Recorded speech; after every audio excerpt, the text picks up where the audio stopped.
What's up YouTube, this is Shuttleboy and I'm back with yet another video. Today's video, we got a brand new sneaker pickup in the mail, so let's get right into it, guys.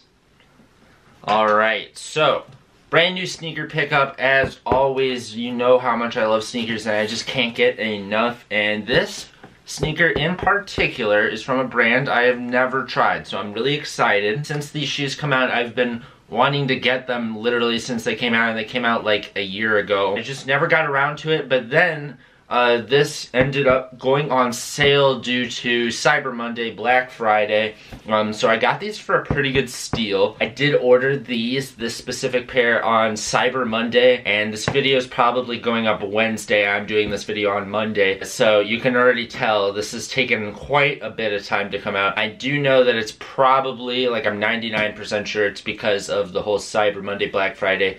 Like, they probably got a ton of orders from that. Personally, I'm just a little upset with that because that did take a long time. I mean, obviously, we do a lot of golf weighing on this channel, so we are pros when it comes to the waiting game. Let's just get into these. I've talked well enough about these. This box is huge. As you can see already, a lot of people are probably like, what is Shuttleboy doing? What is he doing? Yeah, we got a pair of and ones in here. I never thought I'd say those. Yeah, I'm excited. Let's look at the box though. We just got a matte black box, nothing too crazy. But one thing I do want to note is on the bottom, they put a basketball court on it, and I think that's pretty sweet. That's a cool idea. But let's get into opening the sneakers. Whoa, they put the receipt in the box, so that's interesting. I was gonna say, I don't see it in the regular packing box, but to open these up, woo! Alright, so straight off the bat, I do want to say something interesting they did is they did like an actual interfacing material to cover the shoes to keep them from just like getting scuffed up. I think that's a nice touch. I've never seen anybody do. Let's get into the sneakers here.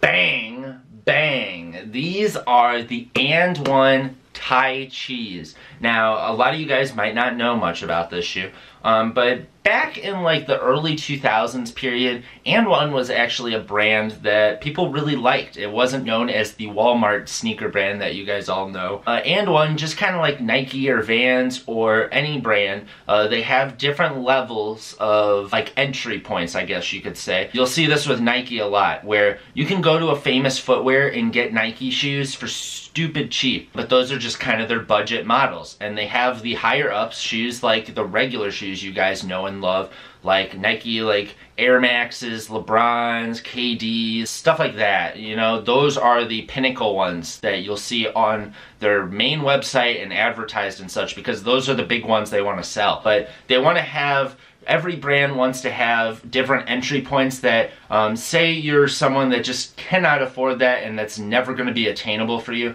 they still want to sell to that person, so they're still going to make cheap versions that you can buy somewhere. And with And One in particular, they've just, their low entry point happens to be as low as it can get, and they got it into Walmart's, which they can make a lot of money off that because Nike doesn't get into Walmart like that. But maybe at one point they will do that. But nonetheless, I know that's where a lot of you guys know it for. Back in the early 2000s, like I was saying, And One was known as like the street ball basketball brand, that everyone that was like really into street ball and stuff, like And One mixtapes was a big deal thing. Back in that day, it'd be like hoop mixtapes, things that you see on YouTube now. It's basically, you would have to buy these physical tapes actually, and One was one of those brands that would always do that. And One actually had a video game even made after it due to that stuff.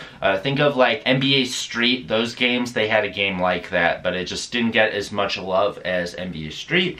Man, this shoe specifically was worn by Vince Carter himself, and this is the shoe he actually wore when he did the slam dunk contest, which is like the most famous slam dunk contest of all time, where Vince Carter just did some of the craziest dunks that we've never seen.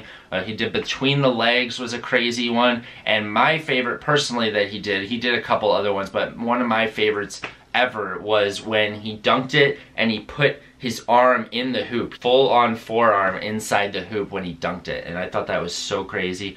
He's also known for dunking like over a 7-foot guy in the Olympics and stuff, but For the dunk contest, he actually wore these, and he actually wore these while he was signed to Puma. So it was pretty weird, because he was just really upset with Puma and what they were doing. So he wore these Tai Chis, and yeah, he wasn't even signed by An1 at the time, but this was a really sweet sneaker, guys. The Tai Chis, they're obviously going for that yin-yang symbol looking. So if you actually look at the shoe from above, you can see that it slightly goes on the toe, and then on the back here, you can see the white goes onto the side of the red. So they're going really for that yin-yang symbol. You can even see in this shoe particularly, you can see, I believe this one says Chi on it, and the other one says Tai with this little Chinese symbol in there. It's super cool. Just a really classic early 2000 sneaker. I really like it. As for the quality, this shoe was $90 retail. You can get it on An1's website for $90, and I believe I got these 30% off. So I don't remember the exact price, but we'll say around like mid-60s as far as that. I can't do the math in my head right off the bat. But as for craftsmanship and quality, just off the bat, the leather is really nice. I can tell that. When I looked at these, they are a little scuffed on the suede part. I don't know if you guys will be able to see. I'll try to pick it up on camera. But it just looks, I don't know, it looks a little cheapo. I never owned these, obviously, back in the day, so I don't know exactly how nice the suede was on the side. I can't imagine it was too nice. But this is definitely such a smooth and just not that good of material that it's gonna end up getting scuffed a bunch, this material. Kind of like a Durabuck kind of material, I would think. Another thing that the Tai Chis were known for is the lacing was actually these split laces, and it looks a little bit different than it used to. You can kind of see through the white, you can see some of the red peeking out of that, but that's okay with me. I don't really care about that too much. The fact that they actually did it and they just opt to just throw some white laces in or just some red laces, that says a lot to me. Like, that is, they went the extra mile with that, and I really appreciate that. And the bottom, the classic looking bottom, I believe the original bottom didn't have this herringbone pattern on these different pods. But nonetheless, I do think that's a nice touch because it just makes it more wearable for today's standards. And you got that awesome chrome shank plate with the 3M basketball at the back of the heel. I don't know, guys. I mean, I know there's going to be definitely a lot of people that are watching this that are just not into this sneaker. They're just not interested in buying a sneaker like this. But personally for me, this is just retro basketball nostalgia for me. This is what I grew up with, just styles of shoes like this. It's super cool. Vince Carter was so awesome to me back in the day, and I'm really happy to own these. This is definitely, being somebody that just collects sneakers in general, this is definitely one that it really makes your collection a little bit more versatile, a little bit more, it has more variety to it. It's more than just Jordans and Nikes. You got something that actually has a pretty good story to it, and there was a ton of other athletes that wore it. Stephon Marbury wore it, and shout out to him. I love that guy. I have a story about that, but we'll save that for a different video if I get some Marbury shoes. Yeah, as for sizing, I have heard that these do fit pretty narrow. I actually got, I know nobody's going to understand this, but I actually got a size 11 in these. And the reason being is because it goes from size 11 to size 12. And I don't know if I'm going to open it on camera, maybe I will. But I also ordered a size 12 that'll hopefully be coming in the mail soon as well. And whatever pair fits me best is what I'm going to keep.